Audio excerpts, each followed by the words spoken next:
Hey people, so back again. We're up to part 2, The Last Friend.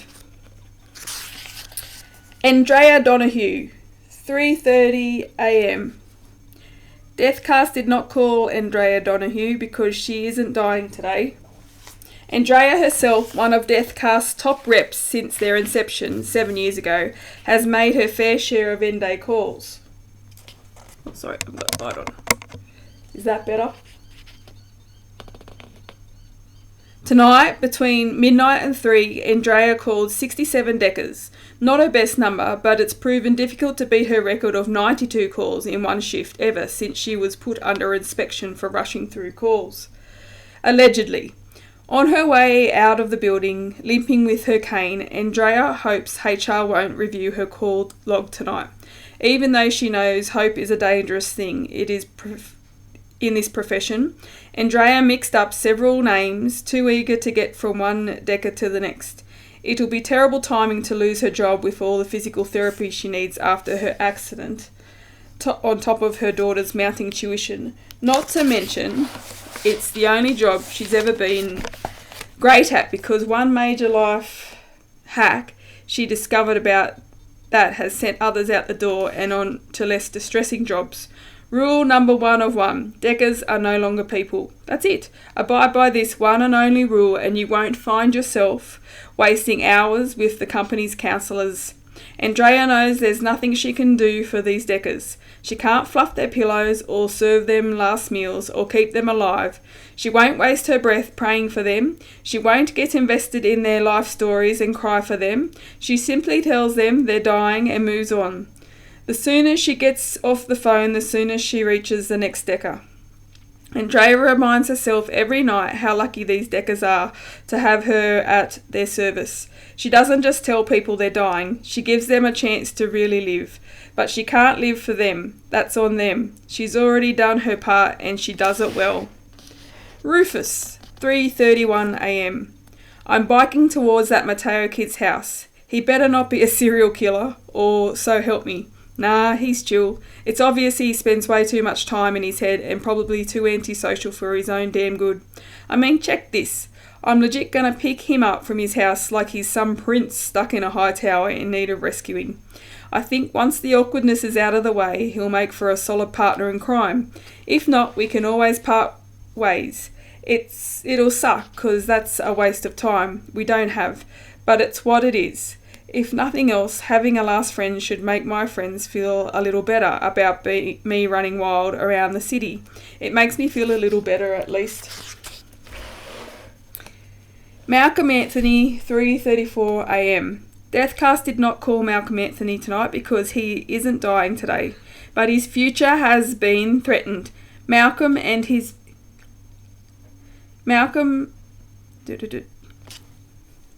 Deathcast did not call Malcolm Anthony tonight because he isn't dying today, but his future has been threatened. Malcolm and his best friend Tago didn't offer the police any clues as to where they believe Rufus may be headed. Malcolm told the police Rufus is a deca and absolutely not worth chasing, but the officers couldn't let Rufus go unpursued. Not after his act of aggravated assault. So Malcolm came up with a genius, life-ruining idea. Get himself arrested. Malcolm argued with the police officer and resisted arrest, but the great flaw in his plan was being unable to communicate it to Tago, who jumped into the argument too with more aggression than Malcolm himself was using. Both Malcolm and Tago are currently being taken to the police station. This is pointless, Tago says in the back of the cop car. He's no longer sucking his teeth or shouting about how he did nothing the way he did when the handcuffs first went on, even though Malcolm and Amy urged him to shut up. They're not going to find Rufus. He'll dust them on his... Shut up. This time Malcolm isn't worried about extra charges coming Tago's way. Malcolm already knows Rufus managed to get away on his bike. The bike wasn't there when they were being escorted out of the house, and he knows Rufus can dust the police on his bike, but he doesn't want them keeping an eye out for boys on bikes and find him. If they want him, they're going to have to work for it. Malcolm can't give his friend an extra day, but he can find him extra time to live. This is assuming Rufus is still alive. Malcolm is game to take his hit for Rufus, and he knows he's not innocent himself. That's common sense. The Plutos snuck out earlier tonight with the intention of kicking Peck's ass, which Rufus did a fine job of all by himself.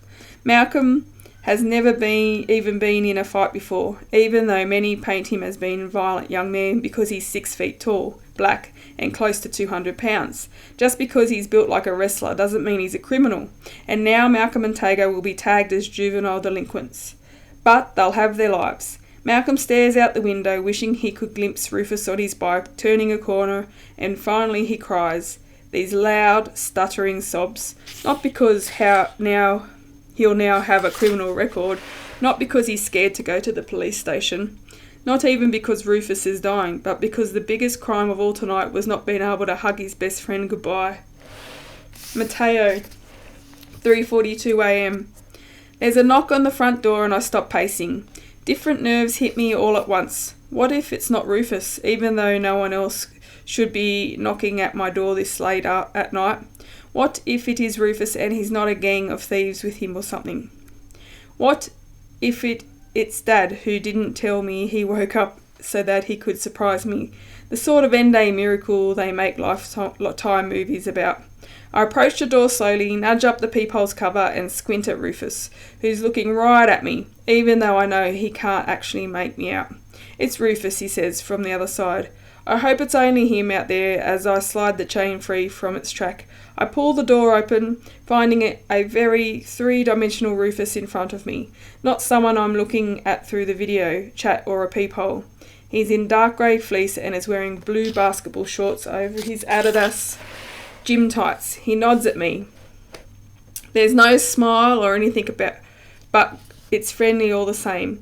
I lean forward, my heart pounding, and peek out into the hallway to see if he has some friends hiding against the walls, ready to jump me for a little I have. But the hallway is empty, and now Rufus is smiling. I'm on your turf, dude, Rufus says. If anyone should be suspicious, it's me.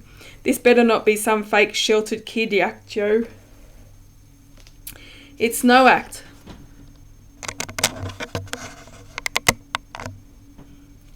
I promise. I'm sorry, I'm just on edge. We're in the same boat. He holds out his hand and I shake it. His palm is sweaty. You ready to bounce? This is a trick question, obviously. I'm ready-ish, I answer. He's come straight to my door for my company today, to lead me outside my sanctuary so we can live until we don't. Let me grab a couple of things. I don't invite him in, nor does he invite himself inside. He holds the door open from the outside while I grab the notes for my neighbours and my keys.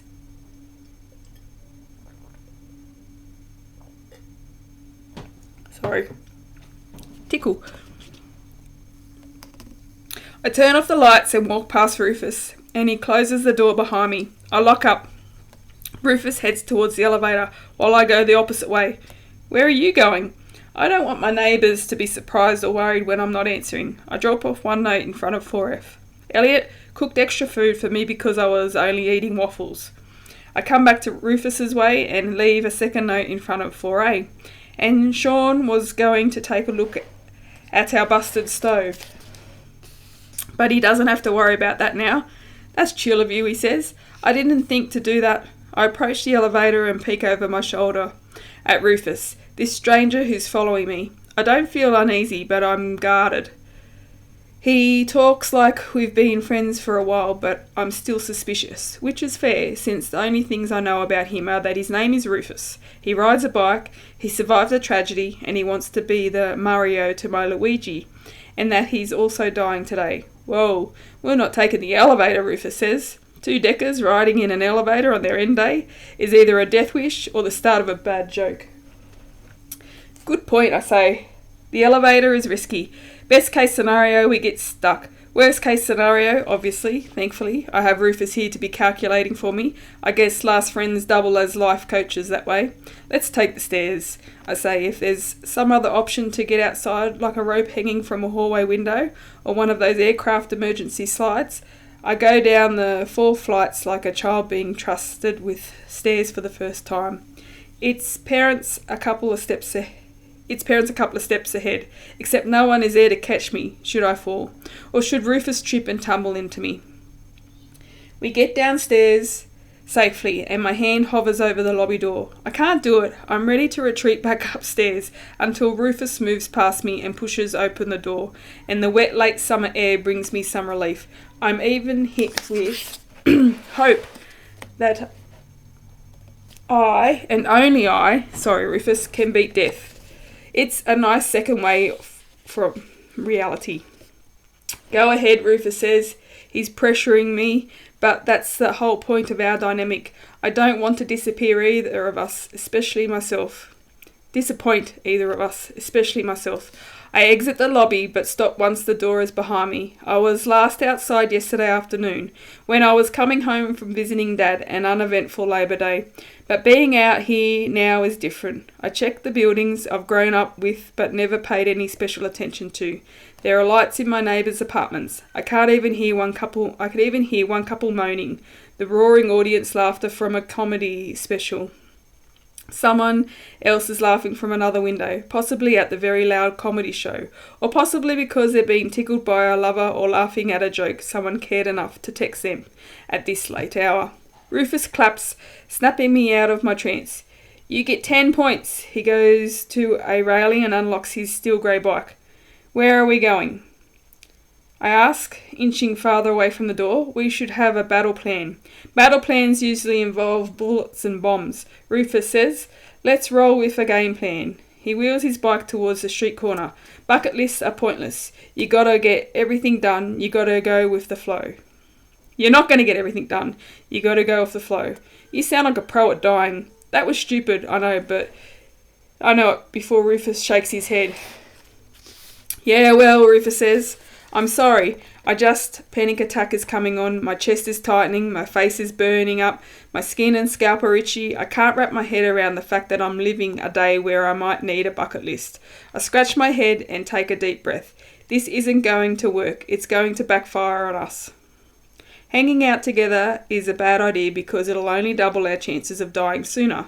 Like a Decker hot zone. What if we're walking down the block and I trip and bang my head against a fire hydrant and I shut up, cringing from my phantom pain you get when you think about falling face first into spike fences or having your teeth punched out of your mouth. You can do your own thing, but we're done for whether we hang out or not, Rufus says. No point in fearing it. That's not easy. We're not dying from natural causes. How can we try to live knowing some truck might either run us down when we are crossing the street? We'll look both ways, like we've been trained to since we were kids. And if someone pulls out a gun, we'll stay out of bad neighbourhoods. And if a train kills us, if we're on train tracks on our end day, we're asking for it. What if? Don't do this to yourself, Rufus closed his eyes, rubbing them with his fist. I'm driving him crazy. We can play this game all day, or we can stay out here and maybe live. Don't do your last day wrong. Rufus is right. I know he's right. No more arguing. It's going to take me some time to get where you are with this.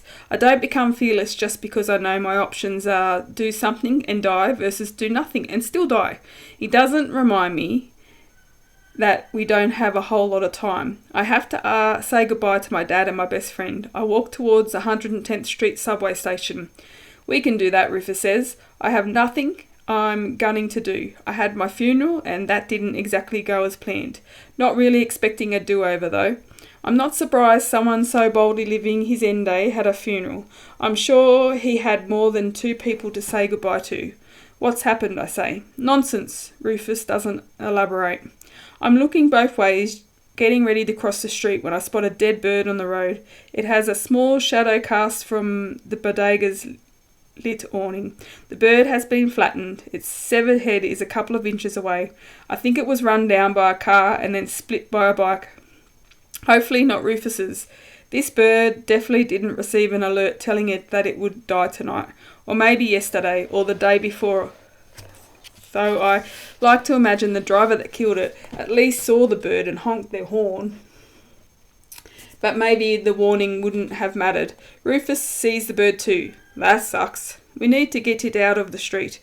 I look around for something to scoop it up. I know I shouldn't touch it with my bare hands. Say what?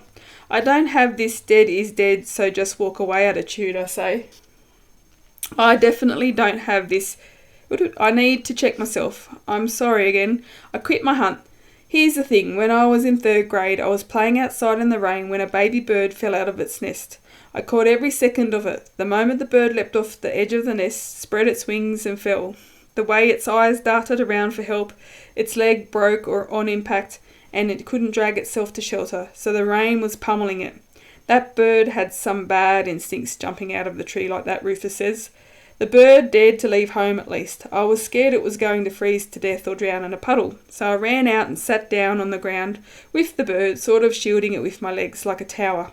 The cold and wind got the best of us, and I had to take off from school the following Monday and Tuesday because I'd gotten really sick. What happened then? I have no idea, I admit. I remember I got cold and missed school, but I must have blocked out what happened to the bird. I think about it every now and then because I know I didn't find a ladder and return it to its nest. Sucks to think I left it there to die in the rain. I've often thought that helping that bird was my first act of kindness, something I did because I wanted to help another, and not because my dad or some teacher expected me to do it. I can do better for this bird, though. Rufus looks at me, takes a deep breath, and then turns his back and wheels his bike away from me. My chest tightens again, and it's very possible I have some health problems I'm not going to discover and die from today, but I'm hit with relief when Rufus parks his bike along the sidewalk, throwing down the kickstand with his foot. Let me find you something for the bird, he says. Don't touch it. I make sure no cars are coming from up the block. Rufus returns with a discarded newspaper and hands it to me. Best I can find. Thanks. I use the newspaper to scoop up the bird's body and its severed head. I walk towards the community garden opposite the subway station, set right between the basketball court and the playground. Rufus appears beside me on his bike, pedalling slowly. What are you doing with that? Burying it. I enter the garden and find a corner behind a tree, away from the spot where the community gardeners have been planting fruit trees and flowers and making the world glow a little more. I kneel and place the newspaper down. Nervous, the head is going to roll away. Rufus hasn't commented on it, but I feel the need to add. I can't just leave the bird out there to be tossed into the trash can or flattened by cars over and over again. I like the idea of a bird that died so tragically ahead of its time, resting amid life here in the garden. I even imagine that this tree was once a person, some decker, who was cremated and had asked to have their ashes packed into a biodegradable urn with a tree seed to give it life. It's a couple of minutes after 4, Rufus informs me. I'll be fast. I take it he's not the bury a bird type. I know many people won't agree or understand this sentiment. After all, to most people a bird is nothing compared to an actual human being. Because actual human beings put on ties and go to work. They fall in love and get married and they have kids and raise them. But birds do all of this too. They work, no ties, you got me there, and mate and nurture baby birds until they can fly.